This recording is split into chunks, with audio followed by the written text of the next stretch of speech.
how to get them in the game, how to keep their mind in the game, how to help them become successful, and transform their athletic ability to become winners if that's what they're going for, right? And I think how that translates to the everyday person who isn't necessarily an athlete, I like to remind every individual that they are an athlete of sorts, right? Of their own making. And to train themselves as a high performance individual is really important. Yes, we have to heal and we have to recover from chronic conditions or injuries. That's all part of being a high level athlete, by the way, right? You get in the game, you're going to be, hit up a bit, you're going to have some injuries. Learning how to work with that for an everyday person, but having the mindset of a high performance individual puts you in the ring of life, right? More optimized, right? You're a more optimized human being. Welcome to the NeuroCollective Podcast. I'm your host, Dr. May Bagnell, and with my wife, May Bagnell, we are excited to have you join us as we explore the transformative world of functional neurology, mindset coaching, and functional medicine. Our mission is to provide valuable insights and practical solutions for those who are passionate about neuroscience, alternative health, and holistic wellness.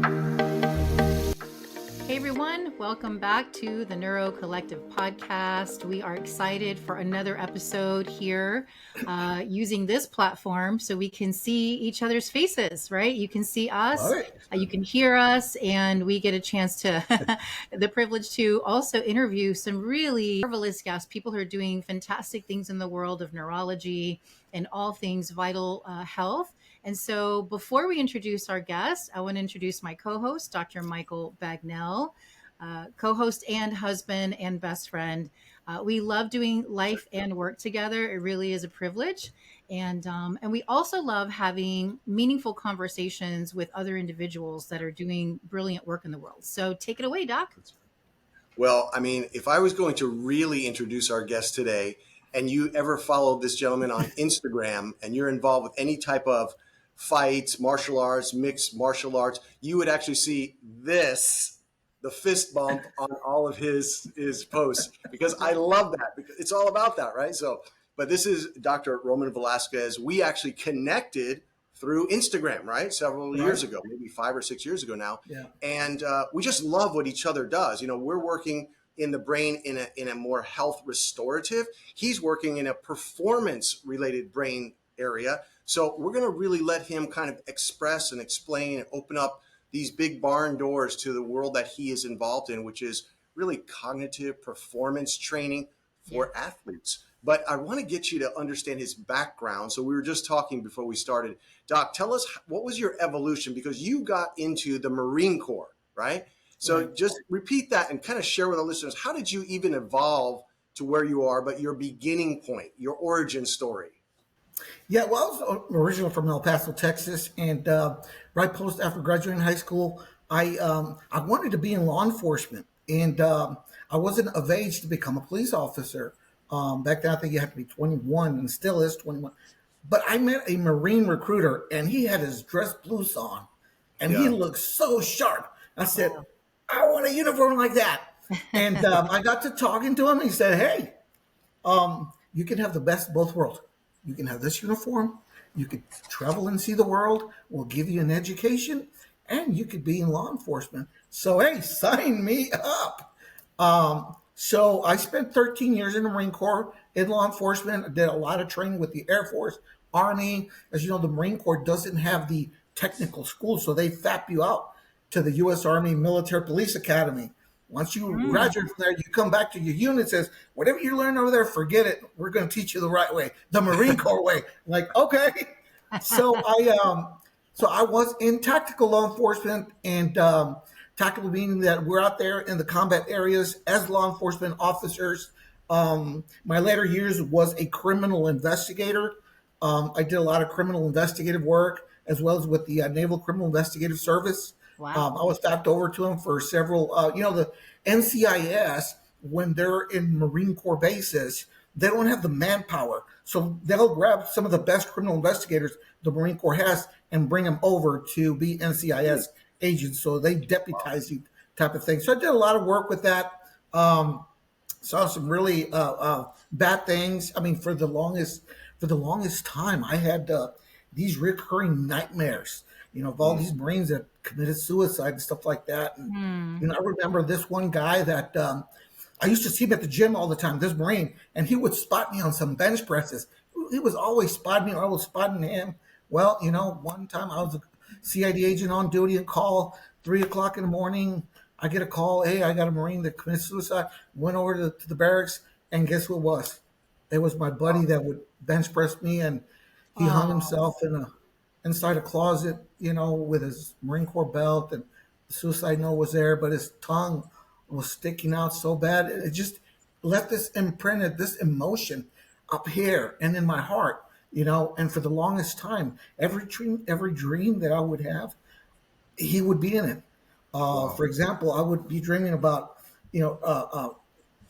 driving or coming into to an area, and then he would pop out with his tongue and say, "Hey, you're going to be okay."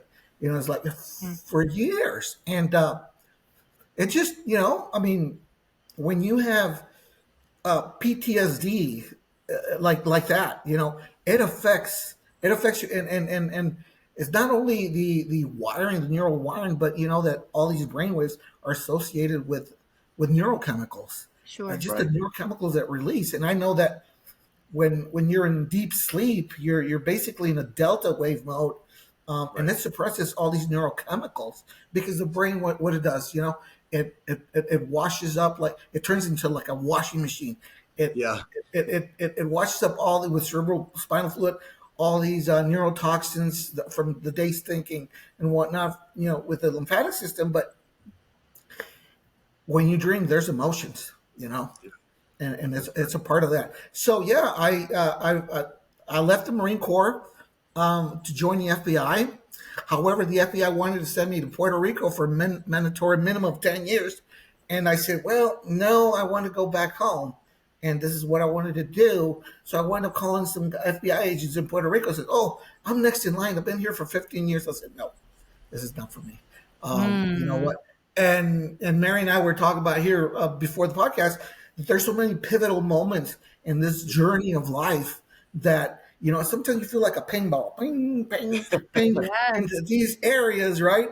And your brain is trying to adapt to all these pings, and you got to just slow down that momentum and realize, what's in my heart. And this is what's in my heart. So I was a wrestler all throughout high school and a boxer from childhood all the way into the Marine Corps. And I boxed part-time in the Marine Corps with the Marine Corps boxing team.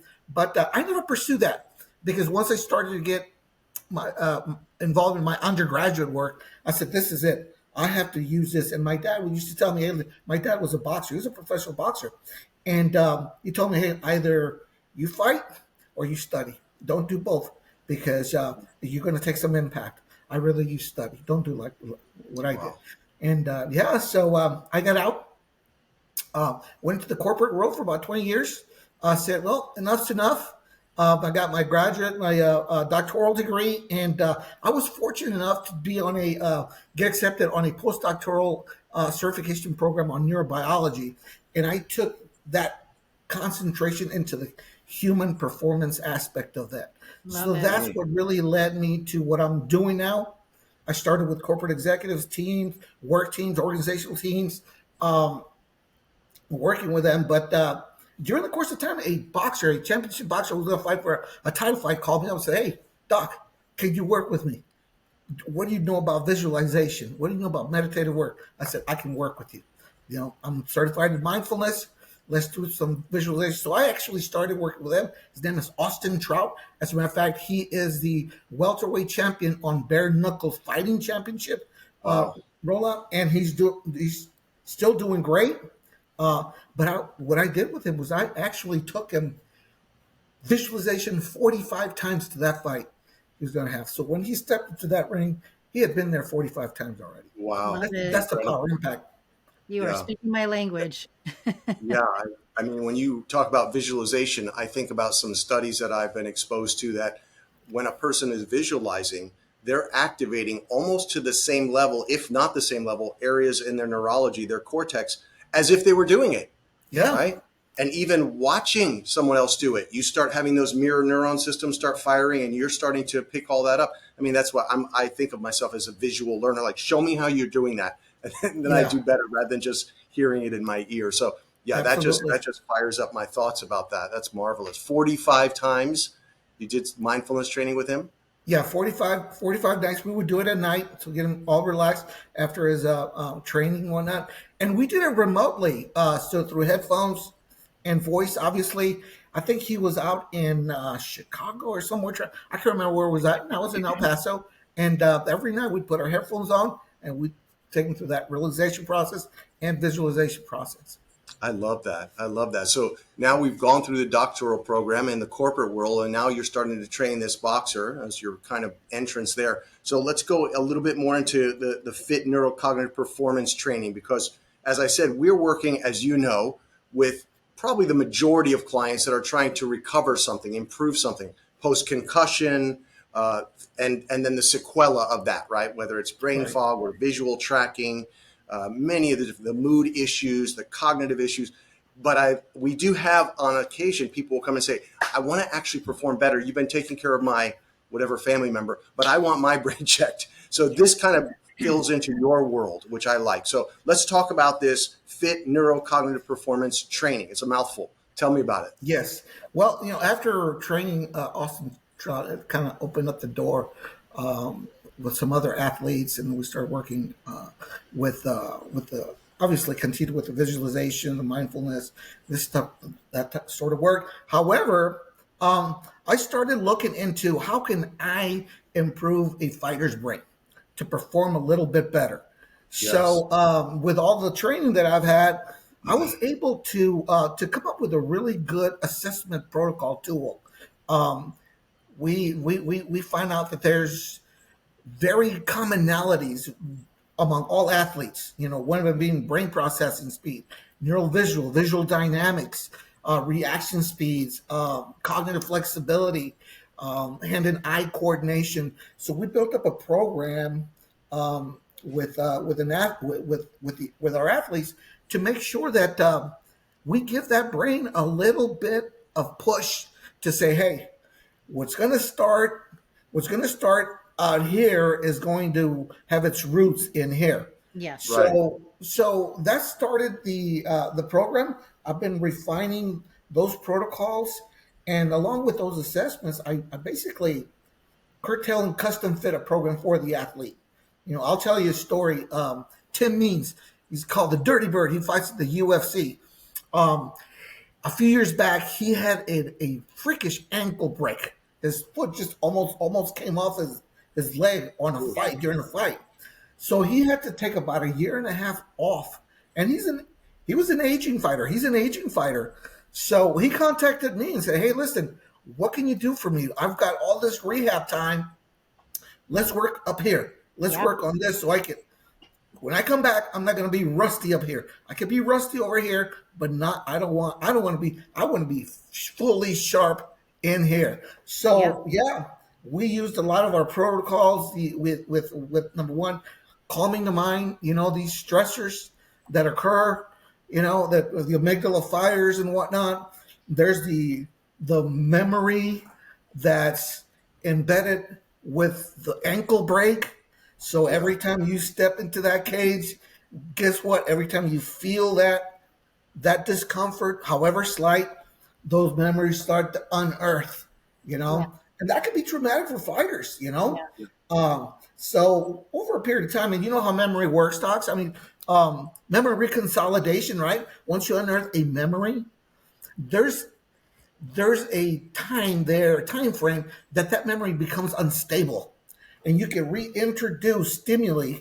You could reintroduce a different outcome, a different story. So when it seats back down, it's an updated memory. And, that memory will always be there because you don't want to leave people with gaps in their life, right? Right. You want him to remember that happened, but there's no feeling to it. So the emotional piece is pruned out, Very good. And one of the things that we did, particularly with him, we used the synaptic probe glasses. There was a research that was done, and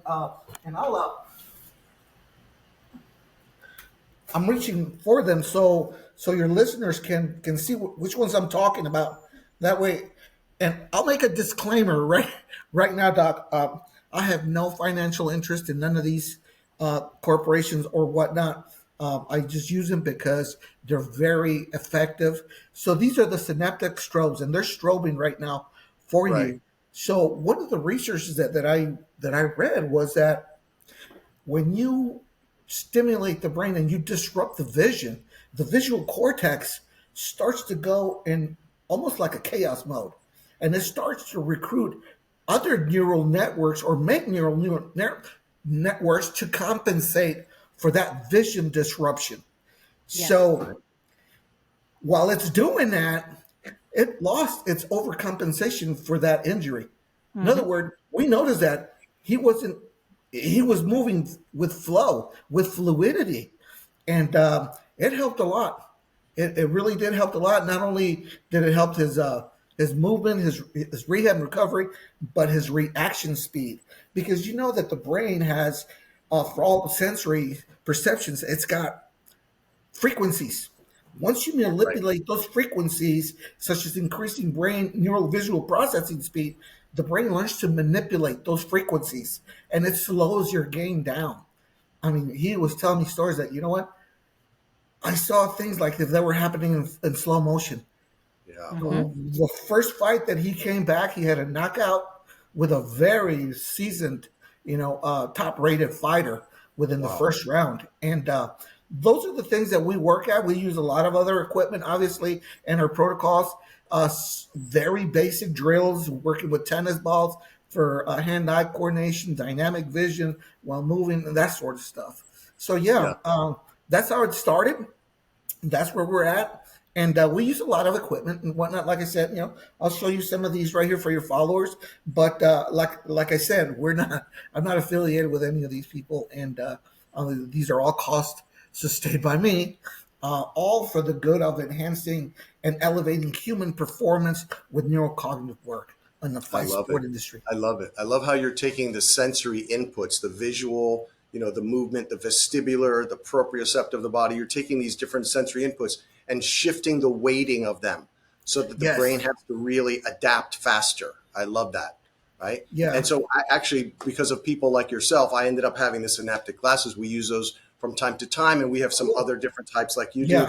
So really some sound related things with bone conducting headphones, so we can alter inputs through the vestibular, through frequencies. So I love the track we're on. It's confirmation to hear you for performance. So it's recovery and or performance are just beautiful the way you're using all these sensory inputs to the brain to change these things. Yeah, absolutely. I'm sorry to interrupt. So one thing that stands out to me is that, when you're speaking about opening up a memory, right, and how that kind of comes back up, in my training years ago, we were trained that, you don't want to open it, just like surgery, right? You don't want to open someone up to heart surgery and not know how to close them up, right? Oh, gosh, yeah. Right.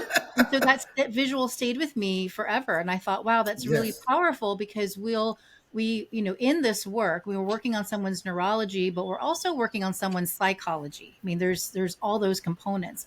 And if we don't know how to close them up, then we're really just opening up, more challenges for the individual and not as well as the practitioner. So I love that you're speaking to that too, because I think that's really powerful.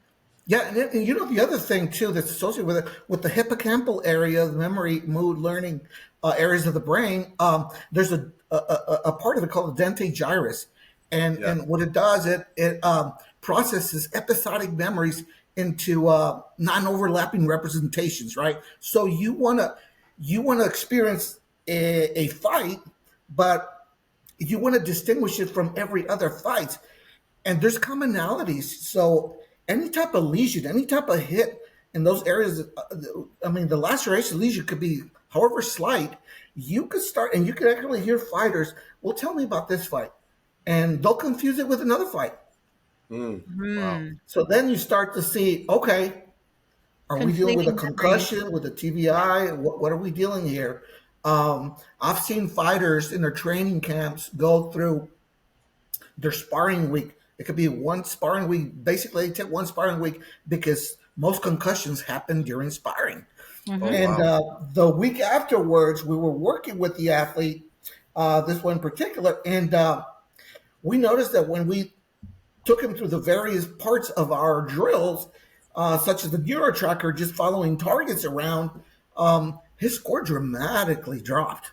And Wow. I said, what did you do this week for training? Why are you score so low? It's like, oh, this was sparring week. I got hit a lot of times. So even though they may not be experienced a full-blown concussion, there's mild, Yes. trauma that occurs. I mean, you got this fighter that's taking jab after jab after jab right on the prefrontal Right. cortex area. You got the brain wobbling. The brain is not fixed in. Yeah. It floats in there. And Yeah. this forward twisting motion creates problems. Yeah, we had a big discussion on this, is that the low level impacts, with Dr. Ann McKee out of Boston and the Concussion Legacy Foundation, the Brain Bank, how she even talks about that it's these milder impacts over many, many times rather than the major that actually can be even more devastating, right? Yeah. So it's Absolutely. interesting to hear that you say that, the majority of these concussions occurring in sparring. One of the things we talked about on another podcast was the importance of baseline testing. And so our testing, similar to yours, I love how yours is very functional, and we call ourselves functional neurologists. Right. So we're really testing the neurocircuitry of the brain through the eyes, the visual system, many times, or I would say every time. So we have very precise data on whether someone, when they close their eyes, they have any nystagmus going on that would be Right. absent in fixation, or Wow, when their yeah. eyes are to the right or their eyes are to the left, or when they're having moving targets. How do they respond? We know based on data what is within a normal range. So we can see things. That's why we really are, I would say, strong proponents of baseline testing. Wherever you are, you're good, baseline test. Then you have an impact. Let's see what's changed. Let's see if it really is something that has now gone beyond a level. And because when all these highly trained athletes that you work with, right, and the ones that we've worked with, their level is up here. The normal people are down here. So they get a bit of a concussion and impact, and they're only here, right? Yeah. They're not all the way down here, but their performance is not as sharp, like you said with that guy. Yeah, So- and yeah, absolutely. Also, the fact that professional athletes, like you said, are at another level, it can be extremely detrimental, because that level means, to me, it means that they've established more neural networks to what they do for their performance. So when they do have a significant trauma, everything goes haywire. That's for right. their performance. Absolutely. I mean, you look at the level of performance, right? Like I'm thinking track and field and swimming, where it's 0.05 seconds, it's 0.1 second, it's under a second. The margin is so small. So with your training for brain performance and brain speed and reducing latencies and accuracy, and like with what we do, this is like functionally changes people's lives, functionally, right? Absolutely. They can feel it. They can experience it, like, wow, this is different for me. We had a young man even here today that we were in his training. We did pulsed electromagnetic frequency around his brain first today. Then he went into a sensory motor training, and his score improved by 125% today. Wow. In the first round. He couldn't repeat it on the second round, but the first round I said, that's not a learning, like, oh, you just got better over it. That difference is statistically significant. And then I think I blew his mind, because he's like, he couldn't do it again. But listen, that's because your brain fatigued. It's not used to that, but we'll get there with you, Yeah, So it fatigues. It fatigues, I mean, when they say, oh, the fighter just gassed out. No, the brain threw in the towel brain. first. That's right. Yeah. That's what happens. They're not training the brain to mitigate that fatigue factor, because a lot of things are happening over here. The amygdala fires, it fires so hard. And we've seen fighters that go through a training camp, because our training camps are kind of like in a holistic environment. Every professional athlete right now will have various trainers. They'll have a neurocognitive coach. Okay. They'll have a sports psychologist. They'll have a jiu-jitsu coach. They'll have a boxing coach. They'll have a striking coach. They'll have a wrestling. So they have this whole team that's dedicated to that performance for 25 minutes. And that's what I tell the fighters that I work with. I require 25 minutes of focus. Okay. Mm-hmm. inside that cage, because that's 25 minutes is going to make the difference between you not wearing that belt or you're wearing that belt. And if we lose and we take a loss, lose it as a learning. Leave losses inside the cage or in that boxing ring. Yeah. Okay. And move on. And move on. So yeah, absolutely. I mean, what you do, Doc, is so fascinating. I mean, this is the meat and potatoes of what performance needs. Yes. Well, you're touching on something, Dr. Roman, that is very important to us here, which, we call it the meaningful side of healing, which is all the psychology, the mindset component, right? On our end, we're working and surveying clients who are coming to us either with acute, but mostly chronic conditions or injuries, right? So they've done a lot of other things to try to quell the situation, heal, recover, but didn't quite hit the mark or hasn't completely been the full answer. So most of the time they're coming to us already, for, months, if not years in this chronic state. What we also discover, which I'm sure you would understand and agree to, is that their psychology also has developed a different level of identity. And so they now identify with their chronic condition versus a healthy brain and body, because their healthy brain and body has been hijacked, to use that word, right? For however long they've been in this state. And so our experience is that when they come in, we're equally as evaluating their psychological state of readiness for healing. And so part of why we add coaching to our protocols and our programs is because if we don't effectively affect how they see themselves healing, to your point of visualization earlier, right? Giving them a picture of what's possible, then we're kind of fighting, uphill, so to speak, right? Like we're trying to, work on all of the structure, the function, what we call the hardware, of their brain neurology, the hardware of their biology. But if we miss the software, right, which is what is leading all of that, right, in a way, then we're missing the point. So by adding that into our protocols, it has made a huge difference. It collapsed the timeline in someone's recovery. And apart from the time that they're done with us and our protocol, we equip them with not only the things to do, at home, to continue to get better, because as we all know, healing is not linear. We wish it were. It could be exponential, but it's so different for each person, right?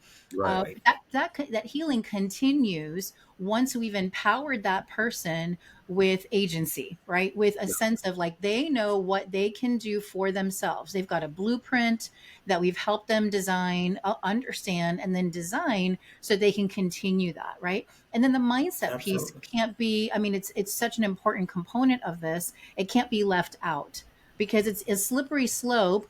If let's say this person is done with their protocol, they've had great success, but they're not, fully in their full recovery yet. If they have a flare, right? What happens if they have a flare? Someone who's not equipped to understand, I may have a flare and what can I do about it, can fall into despair, because all of a sudden it's like, oh my gosh, everything I just did is for nothing, right? I've lost everything. And so I have to remind some of those patients over the years, you haven't lost everything. You have so much ground. You're just having a flare. Let's help you with the flare and let's equip you with that. So just that piece of knowing, oh, okay, I may have a flare, but I also know what to do, is such an important to not hijack their psychology in the continual part of their healing. Yeah, it's their coping skills that are so important when they're not in your clinic, when they're not in your lab. Yes. And you talk about bringing a clinic into the gym, and you got a fighter that's coming in, and you've been waiting there for him to show up. And next thing you know, like, hey, where were you waiting so late? Oh, I had to wait for a ride. I said, you got 3 beautiful cars. What do you mean you have to wait for a ride? Oh, I'm scared of driving right now. Well, tell me about this. Tell me about this. Like, oh, geez, here we go. Yeah.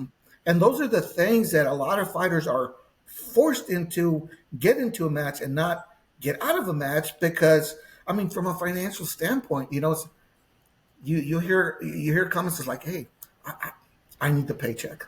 I need to get paid this time. Yeah. Okay. And these big promotions, it's in the thousands. For some, it's in the millions when they hold the championship belt, Yeah. So but the organ that dictates the quality of our life That's is the true. brain, Yeah. and you want to take care of that because you want to remember your legacy. Yeah. Yes. I want Yeah. you to talk to us a little bit about quieting the mind and mental flow, right? You Quieting the know, mind. yeah, hey, Doc, that's a good one, Doc, because flow is associated with so many things in performance. You hear people, you hear athletes say, like, I don't know what overcame me, but I saw everything. It was slow. I did everything without even thinking about it, and next thing you know, I'm having my hand raised. It's almost like for some, it's like a blur of events that happen, And obviously, flow has neural networks, and one of the items that we use, and I don't know if you use this or ever heard of the Versus headset. This one's Yes. got several EEG sensors, and I love this because it allows you with the computer interface. It allows the athlete to move things with his mind and get in a flow state. And afterwards, they see their score. Their metrics are important, right? They understand. Okay, I know how that felt like. It felt like nothing. It felt like and for many it's different things, right? But you want people to flow. So when they're doing our drills. Let's say it's a cognitive flexibility drill where we put the fit lights with different colors. Okay, so the red is going to mean that you're going to throw a left, right with a knee. The blue is going to be like a right upper cook and a kick. So they have 4 different movements. They got to flow with it, and I want to see what's happening up here. Are they Yeah. overthinking? Are they so? I use equipment such as this EEG device is a Brain Link Pro, and I like the fact that it's got the HRV for the ear because Yeah. heart rate variability is very important, right? For Right. for stressors. So I actually on real time I'm looking at him doing the drills, and I'm looking at his brain waves and see what's happening. Okay. Yeah, that's fantastic. Very cool. Yeah, and you show them. So listen, when you were doing these and you were adjusted to the other move, you were overthinking. Your beta waves. You're hitting high beta waves. Okay, and we all know that these wavelengths, these brain waves, also have neurochemicals associated to them. That's right. Yeah. So That's right. it's all hand in hand, right? So they know exactly what flow feels like, how not to overthink things. And during a course, a period of time, as they train with other fighters and on their moving with their striking coach, jiu-jitsu or whatever, okay, those neural networks that you've already made a connection, neurons that fire together, wire together. Wire together. They right. stay firing. So that's how we're able to really enhance that athlete to their performance because we're actually stimulating their brain to make the necessary neural connections of a higher performance. So let me go to this because I think this is a good point. So you take the average person who's not in some type of formal training, athletic performance, the average person, an attorney, a banker, a mom, an entrepreneurial lady, and how would you then take one of these tools and then help them to train? What would be like a picture of that? Just I know I'm putting you on the spot, but that's what you need. You put on the spot. Yeah, train to be an athlete or train to No, what they do. train for brain improvement for them, right? Oh, okay, yeah. Well, same method, right? You want to establish first. Let's see a baseline. See where you're at. Okay. Do a little assessment on whatever tools that you have available to get some metrics, and then work from there. I mean, if you're working, let's say, with a lawyer, lawyers are trained liars. They're trained to lie, right? With a really, really poker face. Okay, but what can't lie is what's going on up here, the brainwaves. Okay, so let's say, for example, let's do a mock court. Okay, put this device on. I want to see what's going inside your brain when you're actually questioning a witness. Witness testimony, and I've been through a lot of court settings and court martials, and where as a criminal investigator, you go up to court, and in the Marine Corps, it's a very, very disciplined court setting where you have to stand at attention or parade rest and present your case. You can't be flip flopping. There's some military demeanor that these attorneys have to follow. and even as a witness, as a criminal investigator, I would have loved to have one of these when I was testifying on how I processed the crime scene, how I Wow. led to the evidentiary values of this is the suspect, is beyond a reasonable doubt. Um, What's the name of so that device? What's the name of that device you're just showing? this is I use two of them, but this is a BrainLink Pro. It's by BrainLink, and BrainLink. this one has a lot of programs that you can download off And the it runs app. off an app. Yeah, it runs off the app. Yeah, it runs off an app, and the reason I like it is that it gives you real time data on what's Yeah, happening right now as they're doing their movement or whatnot. So the other one that I use is the Muse, the Yes. Choose by Muse, and this one I love it for what it does to teach the fighters how to quiet the mind. Hey, listen, Yeah. in between rounds, they have less than a minute to quiet their brain down. Mm-hmm. They have to know how it feels to have a Zen state of a mind. Okay, Mm-hmm. while their coaches and trainers are giving them strategy to readjust or yelling at them, they need to be quiet because in today's endless chatter world, a quiet mind is a superpower. Well, this Superpower. is really good because my wife does.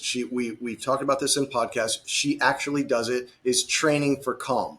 Mm-hmm. She Exactly. trains for calm. That's because she lives in a boxing ring with me.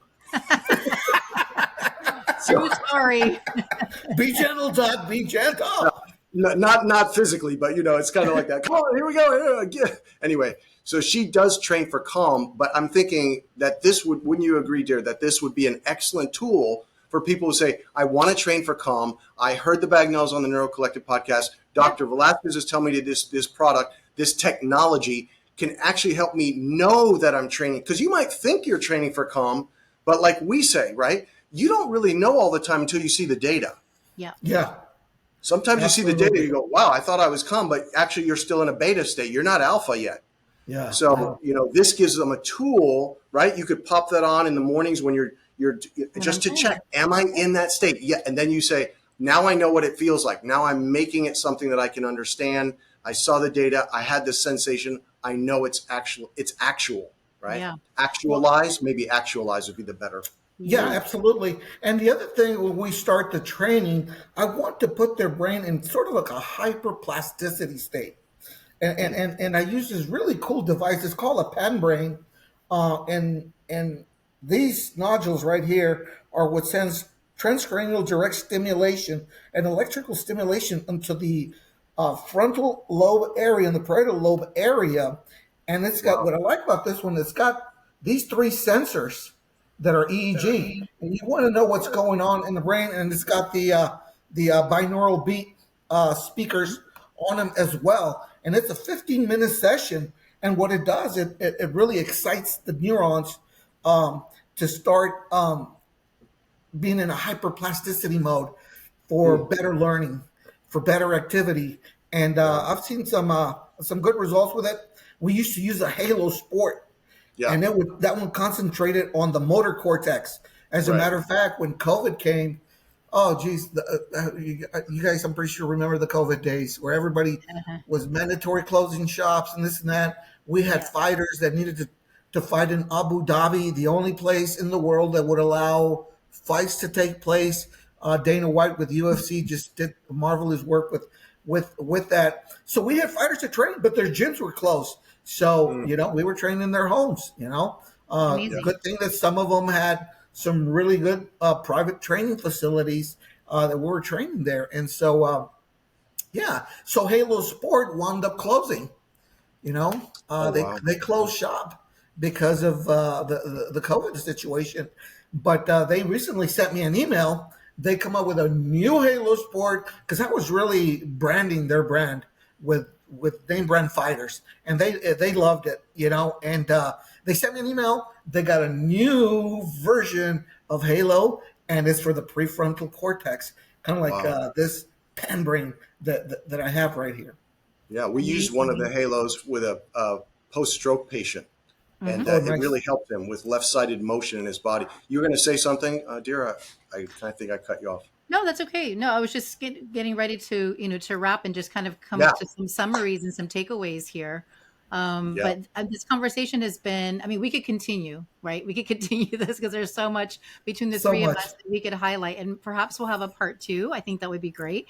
But just as far as the listeners are concerned, takeaways, you're talking, Dr. Roman, about high performance athletes, right? How to get them in the game, how to keep their mind in the game, how to help them become successful, and transform their athletic ability to become winners if that's what they're going Yes. for, right? And I think how that translates to the everyday person who isn't necessarily an athlete. I like to remind every individual that they are an athlete of sorts, right, of their own making, and to Right. train themselves as a high performance individual is really important. Yes, we have to heal and we have to recover from chronic conditions or injuries. That's all part of being a high level athlete, by the way, right? You get in the game, you're going to be, hit up a bit, you're going to have some injuries. So learning how to work with that for an everyday person, but having the mindset of a high performance individual puts you in the ring of life, right? More Yeah. optimized, right? You're a more Absolutely. optimized human being. And we've got to go top down. And top down is your neurology, which is your physical brain. And then, of course, your psychology, which is the mind. Like we got to start there. And then everything is from there forward is the biology. Like, how do we help the rest of the body recover and renew itself and allow itself to get to that state, to be in that high performance functioning state for whatever that person wants to do with their lives. It's the Love it. CEO who's running a company, it's the mother who's running a home, right? It doesn't matter where they are in life. If they could elevate their mindset to being a high performance individual, then everything we've talked about here today applies to them, right? So if you're listening Absolutely. to this podcast and you are not a fighter, you're not a boxer, you're not maybe an athlete as the world would say, we would encourage you to think of yourself as a high performance individual like athletes do, and surround yourself with a team of people that can support all those different areas of your life that you need that support and that edge. Yeah. And I think Very that good. just is like, that could be a really great takeaway for all of us today. Yeah. I love it. Absolutely. That's longevity, right? And Right. I got my book out. It's out. It's on Amazon. If you want to learn more, if you want to know the Wonderful. skills, the step-by-step process that we take with fighters, it's got pictures. Tell It's us got the all name. kinds of Tell stuff. us the name, Doc, It's for those who aren't watching and who are only yeah. listening. It's the fight sport neurocognitive performance training. How athletes rewire their brains to win. It's I available love on Amazon. It's been out there, and I get a lot of orders from the UK. More than from the United States and France and in Spain. So yeah, it's out there, and I encourage you. I have a link Amazing. on my Instagram for it. So it's a Well, direct great. Well, link. we'll definitely make sure that we let people know that that's available and that they can access it.